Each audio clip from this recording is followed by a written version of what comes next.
क्रांति की धार थे जो भगत सिंह, ये जो है ये राजगुरु और सुखदेव, ये जो आज का ये पावन पल है और ये 6:30 बजे की घड़ी बजा रही है। यही वो टाइम है जब इनको इनके कैद खाने से मूव किया गया था। लाहौर में इनके कैद खाने से इनको कहा गया था कि अब आप फांसी के फंदे की तरफ चले। मित्रों और मुझे सुनने वाले मेरे सहयोगी मित्र, मेरे अभिभावक, सभी जो लोग सुन रहे हैं मुझे, मैं डॉक्टर संपूर्णानंद मल्ल, आज आपको पता ही है आप सबको कि आज भगत सिंह सुखदेव राजगुरु का शहादत दिवस है। उस महान व्यक्ति का शहादत दिवस है जिसने हमें हिंदुस्तान सौंपा है, हमें गुलामी से आज़ादी दी है। मैं उनको भारत कहा करता हूँ। आज भारत के शहादत का दिन है। तो आज इस अवसर पर मैं एक जो है अपना एक चैनल और स्टार्ट कर रहा हूँ जो पूर्वांचल गांधी के नाम से होगा। चूँकि आप लोगों ने मुझे पूर्वांचल गांधी संबोधित किया है, गूगल ने नोटिफाई भी इस तरीके से किया है, तो उसी नाम से मैं एक पूर्वांचल गांधी चैनल स्टार्ट कर रहा हूँ। मेरे सामने आज यहाँ जो खड़ी हैं वो और पल्लवी जी हैं, जो आप सभी लोग जानते होंगे इनको। और इनको मुझे लगता है कि मेरे पास इनके चैनल पर जो खबरें इन्होंने दिखाई, मेरी रुद्रपुर की खबर एक बहुत ही हिस्टोरिक इनका एक खबर था। फिर अयोध्या में 22 जनवरी की एक खबर इन्होंने बनाई थी जिसमें तो इस तरीके से तेलंगाना, उधर जो है छत्तीसगढ़, इधर होशियारपुर, अमृतसर से भी इनके चैनल का लोगों का वो आया कि आप जो है बहुत अच्छा आपने मनुष्यता की बात की है। तो आज इनके जब आई तो मैंने सोचा कि ये हमारा इंटरव्यू बराबर लेती थी। आज मुझे देख के लगा कि मैं इंस्पायर्ड था कि ये आज इनको देख के लगा कि आज मैं इनसे कुछ सीख लेकर एक चैनल इस तरीके से डालूं। और पल्लवी और ब्रिजेंद्र जो इस एडिटर द्वय हैं भारत एक नई सोच के, तो ब्रिजेंद्र जी और ये दोनों ही बिल्कुल यंग बॉडी हैं और नई आइडिया और इनके प्रस्तुति का जो तरीका है और जो इनके जो इन्फॉर्मेशन का जो रूप है, जो मटेरियल है इन्फॉर्मेशन का, वो ह्यूमैनिटी है, मनुष्यता है और जो है नारी उत्थान है और दलित जो भी दबे हुए लोग हैं, कॉन्स्टिट्यूशन है, नेशनलिटी है, इंटीग्रिटी है, सारी ऐसी खबरों को ये दिखाने की कोशिश करते हैं। और आज ये आई हैं और जो है मुझे तो बहुत ही अच्छा लग रहा है। और आज इनको देख के मैंने छोटा कि एक छोटा सा वो डाल दें कि बार बार इंटरव्यू यही लेती हैं, तो एक जो है हम भी कुछ इसमें करें। और बहुत सारे लोग पूछ रहे होंगे कि आज ही के दिन क्यों, कि आज देश का ऐसा दिन है जिसपे सारा देश कहीं ना कहीं रोता है जब इस दिन को देखता है। तो लोग सोच रहे होंगे आज ही के दिन क्यों, ये इतना दुख भरा दिन है तो आज ही के दिन क्यों। तो इसका भी कारण है। ये कारण ये है कि जब सूचना की क्रांति है, जब देश के हर हाथ में फोन है, उस समय भी जो असली मुद्दे हैं वो आप लोगों तक नहीं पहुंच पाते हैं। आपको चमचमाता भारत दिखाया जाता है, लेकिन जो भूखे पेट बच्चे सो रहे हैं उनकी बात करने वाले लोग नहीं दिखाए जाते या उनकी बात आप तक नहीं पहुंचती। देश में कुपोषण की संख्या कितनी ज्यादा है, भारत में आज भी कुपोषित 22 करोड़ कुपोषित हैं, जिसमें से 60% अकेले बच्चे हैं। उन बच्चों की कड़ाही में जो सब्जी बनती है वो पानी में बनती है। छोटे गरीब घरों के बच्चे हैं, उन घरों के जो उनके पिता हैं, उनके गार्जियंस हैं, उनके पास जमीन नहीं है। यह भारत, क्या इसी भारत का सपना उस महापुरुष ने, उस क्रांतिकारी युग पुरुष ने, जो एक दार्शनिक भी थे, एक विचारक भी थे और क्रांति की धार थे जो भगत सिंह, ये जो है ये राजगुरु और सुखदेव, ये जो आज का ये पावन पल है और ये 6:30 बजे की घड़ी बजा रही है। यही वो टाइम है जब इनको इनके कैद खाने से मूव किया गया था। लाहौर में इनके कैद खाने से इनको कहा गया था कि अब आप फांसी के फंदे की तरफ चलिए।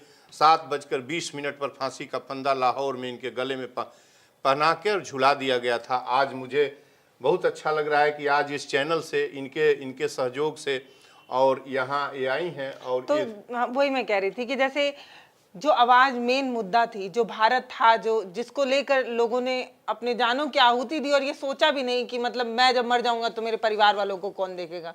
वो समर्पण था देश के प्रति, लेकिन आज वो नहीं है। आज कहीं ना कहीं आपको 5 ट्रिलियन इकोनॉमी वाला भारत तो दिखा दिया जाता है, लेकिन कुपोषित बच्चे नहीं दिखाए जाते, वो किसान नहीं दिखाया जाता जो अपनी पूरी जिंदगी मेहनत करता है लेकिन अपने बच्चे को आज भी प्राइवेट स्कूल में पढ़ाने की हैसियत नहीं जुटा पाया है। उसके घर में कोई किसी को गंभीर बीमारी लग जाती है तो इलाज नहीं करा पाता है। बिल्कुल। तो जिनको भी ये लगा होगा कि कहीं ना कहीं जो भगत सिंह का सपना था वो उनके मर जाने के बाद खत्म हो गया, उनकी शहादत के बाद खत्म हो गया, मैं तो इतना बड़ा नहीं कुछ कर सकती, मेरे पास उतना ज्ञान नहीं है। आप जो है इस मुद्दे को, इस मुहिम को और आगे ले जाएंगे और ये सारी चीजें बताएंगे लोगों को, जो जेन्युइन चीजें हैं, जैसे बेरोजगारी जो है, जो महंगाई है, जो गरीबी है, जिस पर लोग नहीं बात करते, उस पर बात करेंगे। क्योंकि ये देख लीजिए इनके यहाँ जो, मैं चाहती हूँ आप एक बार कैमरा दिखाइए, हमेशा पढ़ने लिखने वाले लोग ही जो है वो समाज को आगे बढ़ा सकते हैं और आप हमेशा पढ़ते रहते हैं, तो आप मुझे लगता है कि ज्यादा बेहतर मूल कापी है जो इंफॉर्मेशन और ब्रॉडकास्ट मंत्रालय से है, सरकार की है, ये मूल कापी है। अभी मैं कॉन्स्टिट्यूएंट असेंबली डिबेट्स दिखाता हूँ। आज ये जो अभी मैंने सोचा है कि कम से कम मनुष्यता की लड़ाई को, और अब जो है 21वीं सदी की तीसरी दहाई का चौथा ईयर चल रहा है कम से कम।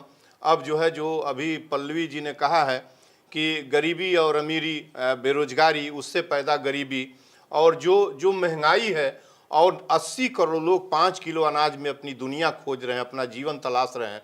आपको बहुत साफ साफ मैं बता दूं कि 5 किलो अनाज, प्रधानमंत्री को छोड़ दीजिए, वो तो हमें यदि 5 किलो अनाज मिल जाए, किसी भी व्यक्ति को 5 किलो अनाज मिल जाए, तो वो 5 किलो अनाज में क्या खाएगा, क्या शिक्षा, क्या वस्त्र बनवाएगा, क्या ईंधन के लिए कहाँ से पैसा लाएगा?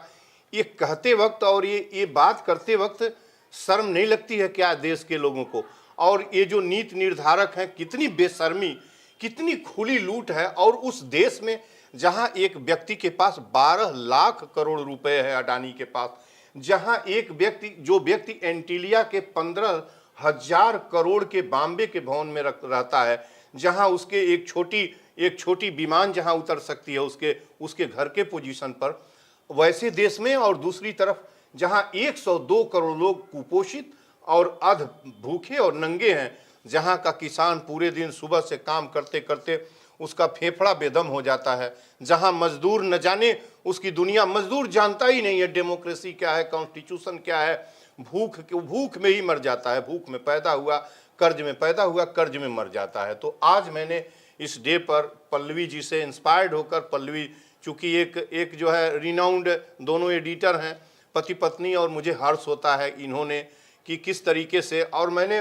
विगत 3 वर्षों से कम 100, मैं कहता हूं ना, कम से कम 500 पत्रों का उसको भी प्रकाशित करूंगा समय के अनुसार। मैंने सरकार से लिखा केवल मनुष्यता के लिए कि आप जो है जीएसटी कितना कर दीजिए, 16%, इसलिए कर दीजिए कि कभी भी जीएसटी 28%, कभी भी भारत में कर 28% नहीं था। हिंदू रेट ऑफ टैक्स जो है 1/6 था, 6ठा भाग था उत्पादन का, उसको कम करिए। खाने पीने पर जीएसटी समाप्त करिए, निजी गाड़ियों पर टोल टैक्स समाप्त करिए, डीजल पेट्रोल का रेट घिसाइए, और एक समान शिक्षा, चिकित्सा और स्वास्थ्य बांट दीजिए। इसको तो बेचने का कोई सवाल ही नहीं है। और जब इसे बेचेंगे तो ये बताइए कि जिनके घर में 1 रुपया नहीं है, 5 किलो अनाज वाले के यहाँ 1 रुपया नहीं है, वो कैसे खरीदेगा, वो कैसे कहीं जाएगा आएगा? और क्यों फ्री करने में क्या सुविधा है? मुझे आप सत्ता छोड़ दीजिए, मैं तो यही कहता हूं कि जो सत्ता छोड़ दें बैठे हुए लोग, 70-76 सालों से आप इस तरीके से इस मुल्क का, तो अभी जो चैनल है वो पूरी तरीके से एक रिवॉल्यूशन का चैनल है। और ये गांधी इसलिए कि मेरी सारी मुहिम सत्य और अहिंसा पर चलेगी। सत्य वह हथियार है जिससे मैं सारे असत्य को, सारे इनके जितनी भी बदमाशी है पूरी व्यवस्था का, उसको मैं पूरी तरीके से खंडित करूंगा, समाप्त करूंगा। और इस चैनल पर मनुष्यता की बात होगी, जो आज प्रारंभ हो रहा है, और ये आई हैं हमारी पुस्तकालय में।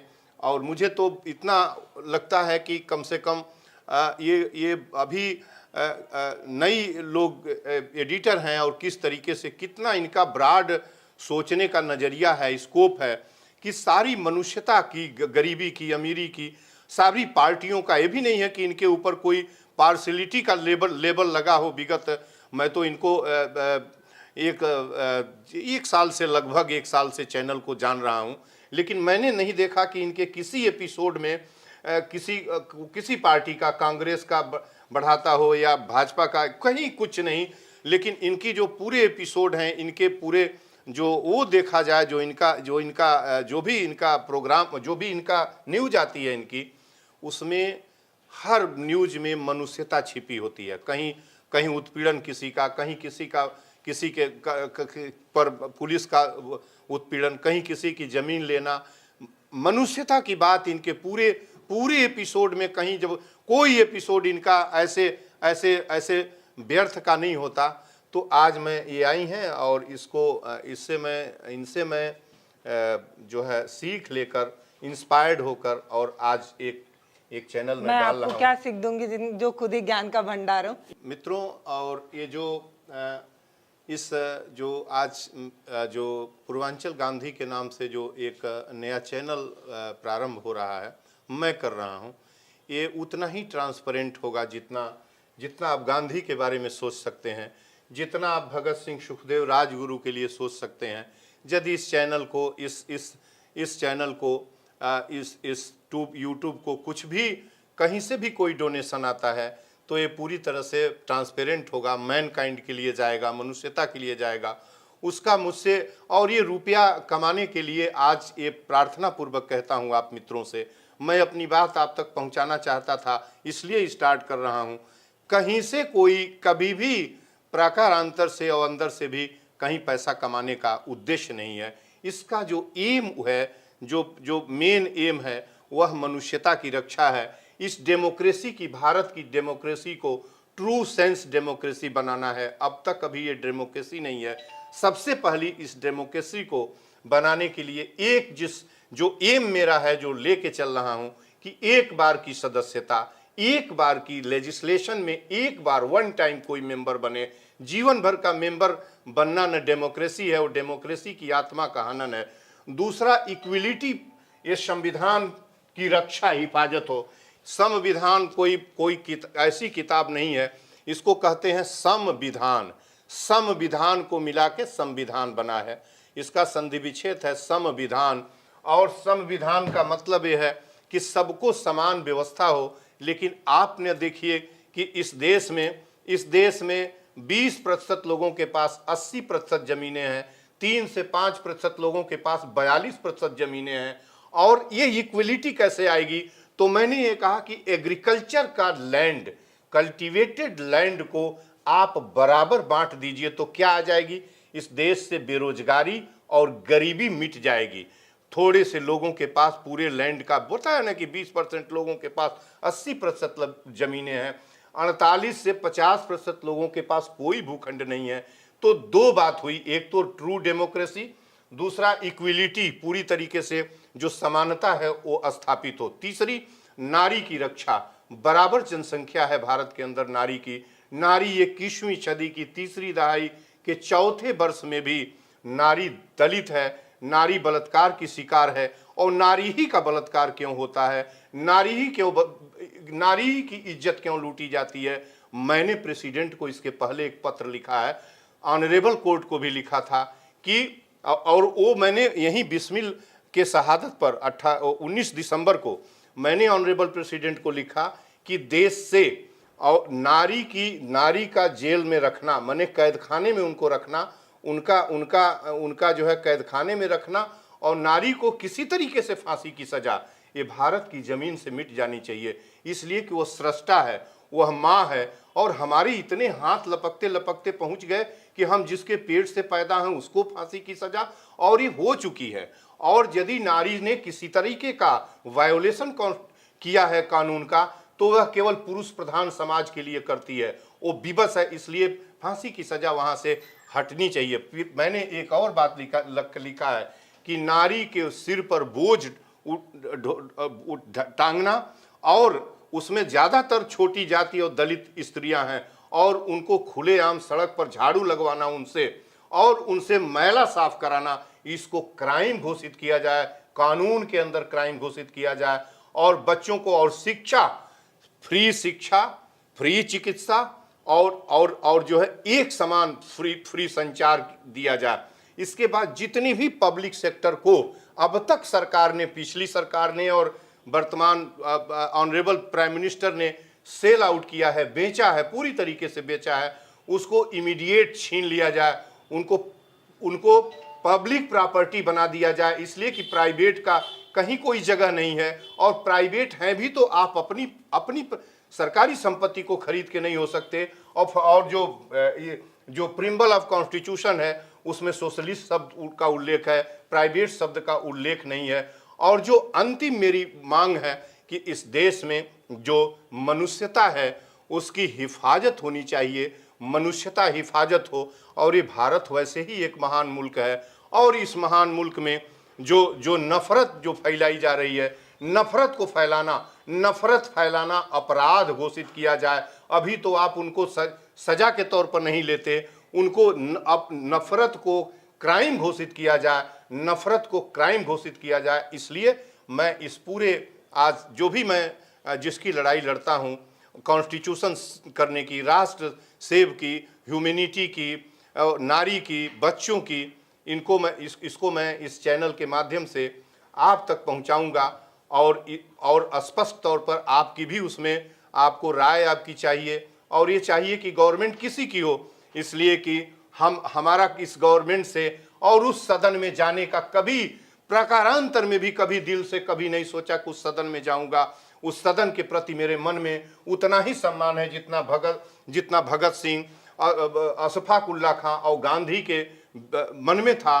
और वो उस सदन के प्रति, वो इरविन के बनवाए सदन के प्रति जिसे मदर ऑफ डेमोक्रेसी का सिंबल, जो माँ डेमोक्रेसी की जननी जिसको कहा जाता है, जिस भारत के सदन को, वो अंग्रेज और वो इरविन का बनवाया सदन था, जो भारत की मंशा को जानना चाहता था और कुछ सदस्यों को जुटा के भारत को रीड करना चाहता था कि भारतवासी क्या चाहते हैं, और थोड़े से उनके अधिकार देकर और उनके ऊपर सत्ता।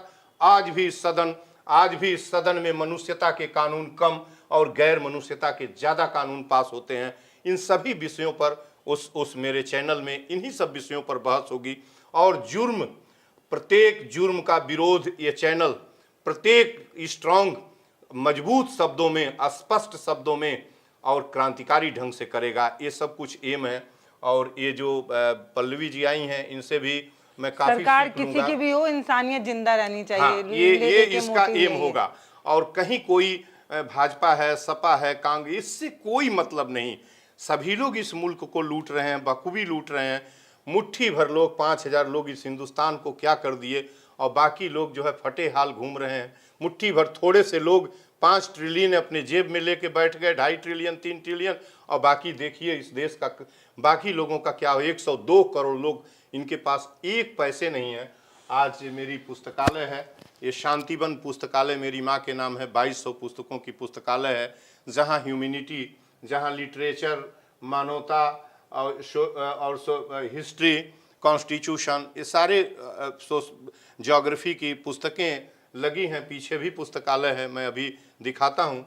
और पल्लवी जी से कहता हूँ कि आप जो है, आप जैसे इंटरव्यू लेती हैं, जरा इसी तरीके से सत्यता को देश के कोने तक इसको भी पहुंचाने की कोशिश करिए, इसलिए कि हमको इस बारे में बहुत जानकारी नहीं है। बहुत सारे लोग ये बार बार कहते हैं कि हम जो है वो हमेशा जो है यहीं पहुंच जाते हैं। तो मैं ये बता दूं कि हमारी मजबूरी ये है, क्योंकि जब एक तरफा लोग बात करें तो कोई तो हो जो इंसानियत की बात कर रहा हो। तो मुझे आप ही का चेहरा बार बार नजर आ जाता है। नहीं, जब आप देखिए, जब पूरा देश जो है वो कहीं ना कहीं राम मंदिर के उसमें झूम रहा था, तब आप अकेले कह रहे थे कि राम मंदिर, एक प्रधानमंत्री को तो कम से कम उसका पूजा पाठ नहीं करना चाहिए, क्योंकि प्रधानमंत्री पूरे राष्ट्र का है और उसमें हिंदू भी हैं, मुसलमान भी हैं, और ये संविधान की बात कर रहे थे। मैंने ये भी कहा था कि उन्होंने संविधान, जो धार्मिक अधिकार है 25 से 28, उसका वायोलेट किया है, पूरी तरीके से वायोलेट किया है उन्होंने। तो बस ले दे के मोटिव ये है कि ये जो किताब है वो किताब बनकर ना रह जाए और आपके घर तक और आपके बच्चों तक और आप तक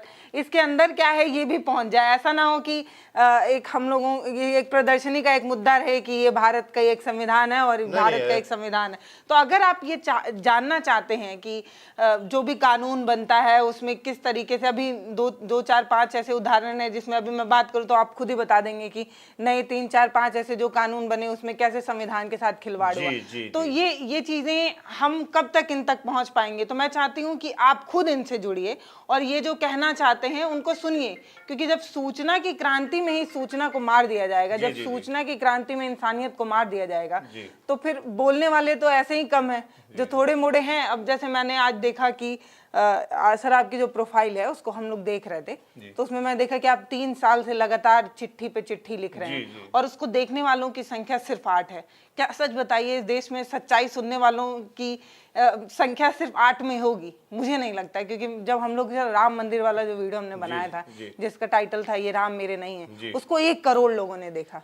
उसमें कुछ तो इंसानियत किसी को नजर आई, सोचिए। तो मुझे आज हैरानी 1.5 करोड़, हाँ मतलब 1 करोड़ से अधिक थे। मुझे मेरा आंकड़ा 1 करोड़ का मैं बता रही हूँ। उसमें तो हमने आपका वो भी जो कमेंट आया जो हमको जो मिला उसमें देखा आपके चैनल पर कि उसमें 90 लोग अप्रिशिएट कर रहे थे, बहुत एक खुश अकेला थे कि हाँ, इंसान एक बोल रहा आदमी को कुछ कह तो रहा है, सत्य के लिए कह रहा है कि पत्थर में प्राण कैसे डाला जा सकता है। एक आदमी बोल रहा है जहां पूरी लहर, और एक पुलिस प्रशासन भी संयोग से ही आई थी और यहाँ के इंस्पेक्टर सहित सब यही कह रहे थे कि पूरी दुनिया लहर में बह रही है और आप डॉक्टर साहब विरोध के लिए कहाँ जा रहे हैं।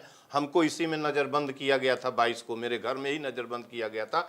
लेकिन मैं सत्य ही कहूंगा, जब यदि दुनिया ने हमें और लोगों ने यदि गांधी जिह्वा से कह दिया तो मैं मरते दम तक गांधी को मिटने नहीं दूंगा। सच बात। और आप सोचिए कि देश का जो किसान है जिसके लिए न जाने कितनी सरकार आकर चली गई और सारे यही कहते रहे कि हम किसानों के लिए काम कर रहे हैं और इतने सालों से काम ही कर रहे हैं, तब भी किसान जो है वो मजबूर है आत्महत्या करने के लिए। तो कुछ तो है जो बोला गया और किया नहीं गया। तो ये हम कब तक आप तक पहुंचेंगे और आप कितनी बार हम आप तक पहुंचेंगे? तो मुझे लगता है कि अगर आप खुद ही जनता तक पहुंच जाएं और सच्चाई जनता तक ठीक ही पहुंच जाए तो मुझे लगता है कि आप सभी जो सच सुनना पसंद करते हैं और जिनके हलक से सच निगल जाता है उन सभी को आपका चैनल पसंद आएगा। और जिनको नहीं पसंद आएगा उनके लिए नमस्ते, आप लोग मत आइए, क्योंकि मुझे ये पक्का पता है कि बहुत सारे लोग ऐसे हैं जो नहीं सुनना चाहते। नहीं, बहुत सारे उनको मजा आ रहा है, उनको मजा आ रहा है। बहुत सारे लोग तो एक आध बार हुआ जो उसमें भी लगाया तो उसमें बहुत सारे लोगों ने कहा कि ये मुसलमान है, इसको पाकिस्तान भेज दो, ये दिल्ली विश्वविद्यालय का पढ़ा हुआ मार्क्सवादी है, ये वामपंथी है, इसका सोच। मैं मित्रों और दिखा दूं, थोड़ा सा अधिक दिखा दूं कि विद्या वामपंथी और लेफ्टिस्ट और राइटिस्ट नहीं होती, विद्या सबकी बराबर होती है। मेरी लिखी 3 पुस्तकें यहाँ से लेके विदेश तक चल रही हैं, मैसाचुसेट्स, DU, JNU सब जगह चल रही हैं। ये मेरी एक पुस्तक, मैं इसी बात पर जब ये आया है तो मैं, इन्होंने कहा कि मुझे भरपूर गालियाँ देने वाले देते हैं, मुझे किसी ने कहा कि ये कांग्रेस का एजेंट है, मेरे लोगों ने कहा और हमारे उस पर दर्ज है। किसी ने कहा कि इसको भोंकने दो, ये कुछ लोगों ने धमकियाँ भी दी। तो ये मेरी लिखी हुई एक पुस्तक नमूने की मेथोडोलॉजी की पुस्तक है जो पूरे देश में हिंदी भाषा में लिखी गई। दिल्ली आंग्ल भाषा केंद्र में मैंने रिसर्च किया।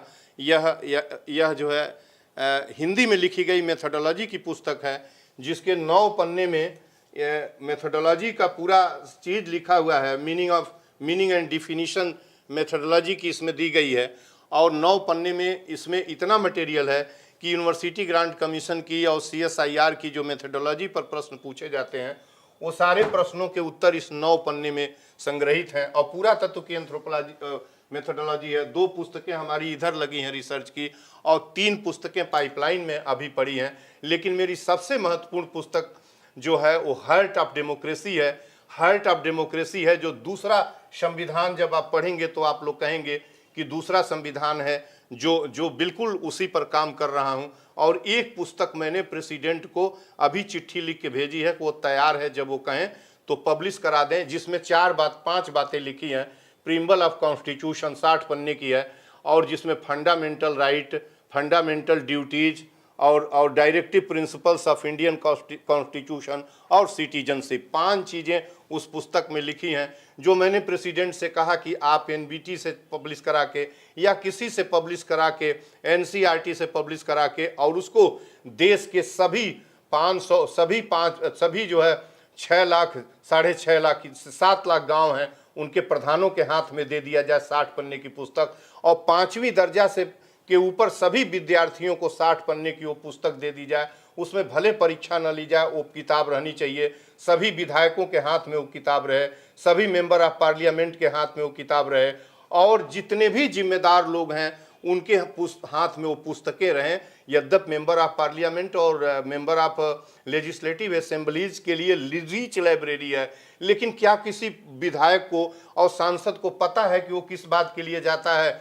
जो भी 545 हैं, उस 545 में से अपर हाउस में से तो बहुतों को मालूम है, लेकिन 545 जो लोअर हाउस है उसके 99% को यही नहीं पता कि वो क्या करने सदन में जा रहे हैं, उनको क्या करना चाहिए। संविधान में अमेंडमेंट करना है, वो ऐश्वर्य का जीवन जीने, इस हिंदुस्तान को लूटने, बड़ा बड़ा भत्ता लेने, बड़ा बड़ा वेतन लेने नहीं जाते हैं। वो एक ऐसी पुस्तक होगी कि जब आपके हाथ में आएगी, हमको लर्न बताना है कि 76 साल बीत गए, विधायक सांसद को पता ही नहीं कि वो क्या करने गए हैं, उनका क्या अधिकार है।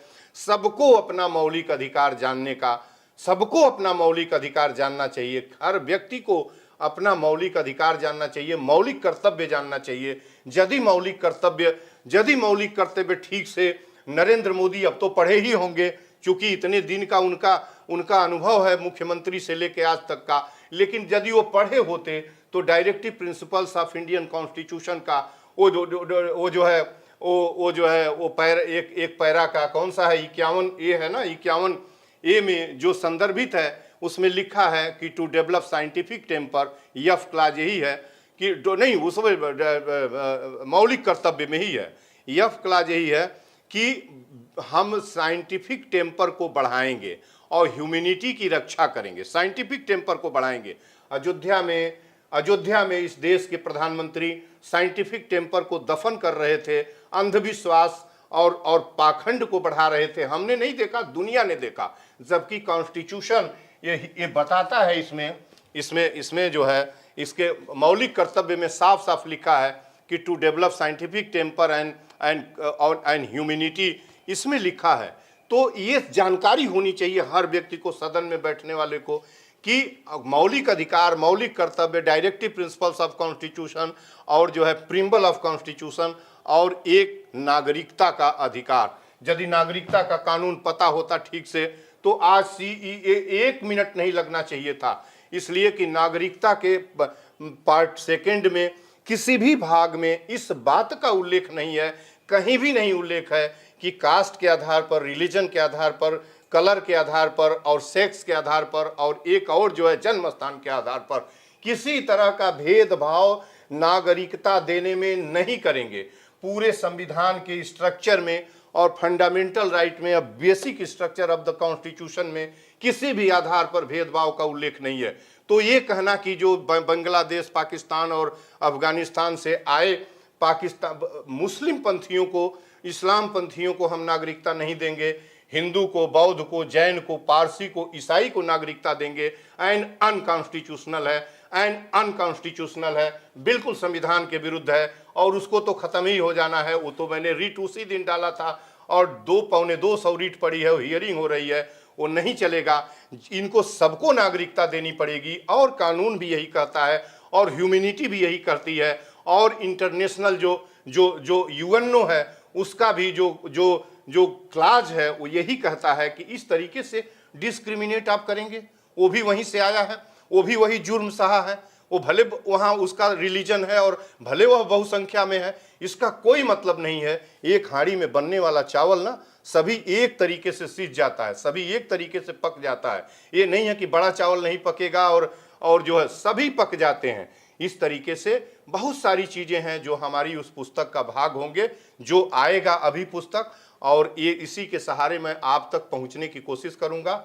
और अब मैं उसको भी दिखा दूं इस पुस्तकालय में, यदि कि आप आए, आप मैं चलिए। यही कह रही थी कि ये कहीं एक किताब ना बनकर रह जाए। अगर आप इसको नहीं। सच मानते हैं कि ये एक हथियार है तो आपको सच में इनसे जुड़ना चाहिए, क्योंकि जब से मैं आपसे मिली हूँ तब से मुझे पता चला है कि हम सारे लोग जो ढोल नगाड़े के बीच में सच्चाई नहीं सुन पा रहे हैं, मतलब मुझे ऐसा लगता है। हाँ, ये जीवन है, ये जीवन है, दुनिया एक की ऐसी ऐसा संहिता हथियार है। और मैं आज एक और फोरकास्ट कर दूं मित्रों, सुनने वालों को, मैं रहूं ना रहूं, आने वाले समय में दुनिया इस किताब की तलाश करेगी। मैं एक बड़ी बात आज की डेट में कह रहा हूं, जब दुनिया में सबके यहाँ अंधेरा छा जाएगा, जब कुछ नहीं मिलेगा, तो इस महान पुरुष की ये पुस्तिका जो लिखी गई है, ये कोई गाइड और कहीं रात से निकली और कहीं जमीन से निकली नहीं है। उसने अपनी पूरी मेधा, ऊर्जा, अपना परिवार, अपने बच्चों को गंवा दिया, तब ये आज मिली है। इसकी प्रत्येक पंक्तियों में मनुष्यता, लिबर्टी की बात की है, प्रत्येक पंक्तियों में फ्रीडम और जो है इक्वलिटी की बात है, हर पंक्तियों में है। और जीवन को गंवाने नहीं देना है किसी कीमत पर। इसमें क्राइम, हिंसा का कोई जगह नहीं है इस पुस्तक में। ये पुस्तक दुनिया का महान ग्रंथ है, और जब तक ये पुस्तक है तब तक भारत में ह्यूमैनिटी जाएगी कैसे, और ये पुस्तक हम जाने कैसे देंगे। हमारे प्राण से भी बड़ी, जो हमारे प्राण की परवाह करता है, उस पुस्तक को हम यूं ही नहीं जाने देंगे। मित्रों, इस पुस्तक की कीमत समझिए। यदि आप जिस जगह पर हैं, किसी क्लास 1 IAS अफसर को तो पता ही है कि इस पुस्तक की क्या कीमत है। इसी पुस्तक के बदौलत वो IAS अफसर बन के बैठा है, नहीं तो रजवाड़ों के बच्चे रजवाड़े बनते और वो मेधा लेके अपने घर रह जाता। और यदि इसी किताब के वजह से यदि एक मजदूर, 100 करोड़ लोग यदि दमित किए जा रहे हैं और ये किताब उसकी अनुमति नहीं देता, ये कहता है कि समानता होनी चाहिए, और ये नीति निर्धारक लोग 100 करोड़ लोगों को दमन कर रहे हैं। 100 करोड़ लोगों का जीवन न जाने किस गली कहाँ खो गया है, किस जमीन में दब गया है। तो इस किताब की हिफाजत होगी इस चैनल पर। गांधी ये चैनल बात करेगा इंसानियत की, संविधान की, मानवता की। इसके अतिरिक्त कोई बात नहीं होना है, कहीं क्लैश की बात नहीं होगी, किसी पार्टी की नाजायज बेमतलब की बात नहीं होगी। लेकिन किसी भी व्यक्ति पर, चाहे वो जिस दल का हो, यदि उसके ऊपर किसी तरह का जुर्म होगा और कानून की निगाह में जुर्म होगा, तो प्रबल रूप से उसका इस चैनल पर मैं विरोध करूंगा। अब मैं इस लाइब्रेरी की सबसे महत्वपूर्ण एक दस्तावेज आपको दिखाना चाहता हूं।